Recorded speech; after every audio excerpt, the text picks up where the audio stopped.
आज के इस वीडियो में विटामिन डी के बारे में जानेंगे। विटामिन दो तरह के होते हैं, एक जो जल में घुल जाते हैं, दूसरे वसा में घुल जाते हैं। इनमें से विटामिन डी वसा में घुलने वाला विटामिन है। विटामिन डी दो तरह के होते हैं, विटामिन D2 और विटामिन D3। दोनों तरह के विटामिन हमारे लिए आवश्यक हैं। विटामिन D2 प्लांट्स से मिलता है और विटामिन D3 एनिमल्स से मिलते हैं। तो विटामिन D2 भी हमारे लिए उतना ही ज़रूरी है जितना विटामिन D3।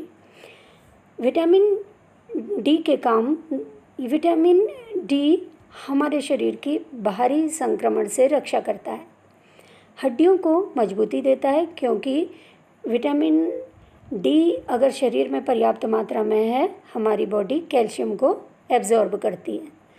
शरीर की कोशिकाओं में प्रोटीन की मात्रा का नियमन करता है। कैंसर, टीबी से भी बचाव करता है विटामिन डी। इसी तरह से मांसपेशियों के लिए बहुत ज़रूरी है विटामिन डी। विटामिन डी का जो मुख्य काम है वह हमारे शरीर की हड्डियों को मजबूत करना है। हड्डियां मजबूत तब होंगी जब कैल्शियम का हमारे शरीर में अवशोषण अच्छी तरह से होता रहेगा और कैल्शियम की कमी नहीं होगी। विटामिन डी कैल्शियम के अवशोषण के लिए ज़रूरी है, इसीलिए इसको हड्डियों के लिए ये बहुत ज़रूरी है, इसीलिए कहा जाता है।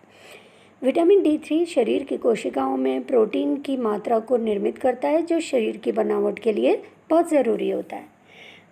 विटामिन डी से हमारा शरीर कीटाणुओं के हमले से हमको बचाता है और इस तरह से रोग प्रतिरोधक क्षमता को बढ़ाकर हमें निरोगी बनाने में सहायक होता है। विटामिन डी डिप्रेशन से बचाता है, डिप्रेशन से दूर रखता है। विटामिन डी के जो मुख्य स्रोत हैं, सूरज की रोशनी। सूरज की रोशनी से विटामिन डी हमारे शरीर में बनता है।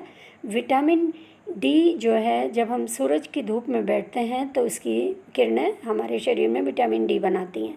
डेयरी प्रोडक्ट्स में विटामिन डी मिलता है। दूध से बनने वाली सभी चीज़ों में विटामिन डी मिलता है। दूध से जैसे दही, पनीर, चीज़, मट्ठा बन रहा है, इसमें विटामिन डी होता है।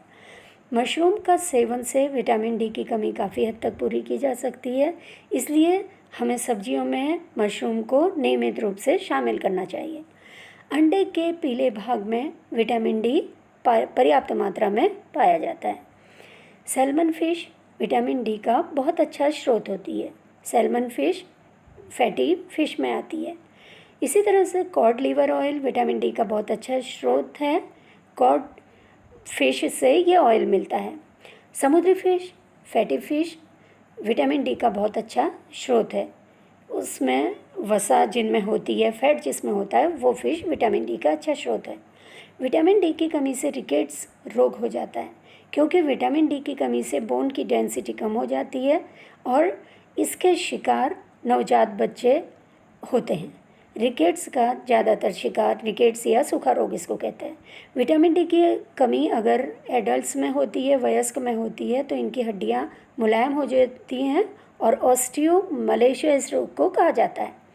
विटामिन डी की कमी से कैल्शियम का अवशोषण कम होता है, जिससे हड्डियां कमज़ोर होने लगती हैं और ऑस्टियोपोरोसिस होने लगता है विटामिन डी की कमी से, क्योंकि इसमें कैल्शियम कम एब्जॉर्ब होता है शरीर के अंदर। विटामिन डी की कमी से मांसपेशियों में असहनीय दर्द होने लगता है। विटामिन डी मांसपेशियों के लिए बहुत ज़रूरी होता है। अगर इसका कम हो जाता है तो दर्द होना शुरू होने लगता है। विटामिन डी की कमी से थकान का अनुभव होता है। बिना काम करे ही हर समय थकान अनुभव होती है। बिना काम करे ही व्यक्ति हर समय सोए रहता है। विटामिन डी की कमी से हार्ट ठीक से काम नहीं करता है, इसीलिए विटामिन डी आवश्यक है। बालों का झड़ना भी विटामिन डी की कमी का एक कारण हो सकता है। इसकी अधिकता से पथरी बनने की संभावना रहती है। रक्त में कोलेस्ट्रॉल बढ़ जाता है। बीपी बढ़ने की संभावना रहती है अगर विटामिन डी अधिक हो जाता है। जाड़ों में पैरों में दर्द, हड्डियों में दर्द ज़्यादा होता है, क्योंकि विटामिन डी का प्रोडक्शन 50% कम हो जाता है। प्रतिदिन हमें 400 से 800 यूनिट विटामिन डी की आवश्यकता होती है, लेकिन उम्र बढ़ने के साथ विटामिन डी की ज़्यादा ज़रूरत होती है। ओल्ड एज में 800 यूनिट विटामिन डी की ज़रूरत होती है। ब्लड टेस्ट कराने पर विटामिन डी की मात्रा का पता चलता है। अगर 12 नैनोग्राम पर ml से कम विटामिन डी है ब्लड में तो इसका मतलब बहुत कमी है विटामिन डी की। अगर 20 नैनोग्राम से कम है ब्लड में तो इसका मतलब विटामिन डी कम मात्रा में है हमारे शरीर में। अगर 20 से 30 नैनोग्राम पर ml विटामिन डी है तो ये सामान्य स्थिति है। लेकिन अगर 30 नैनोग्राम से 50 नैनोग्राम पर ml विटामिन डी है तो वो अच्छी स्थिति है।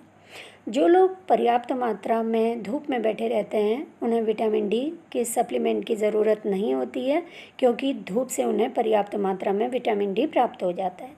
प्रतिदिन प्रातः कम से कम आधा घंटा धूप में अवश्य बैठना चाहिए।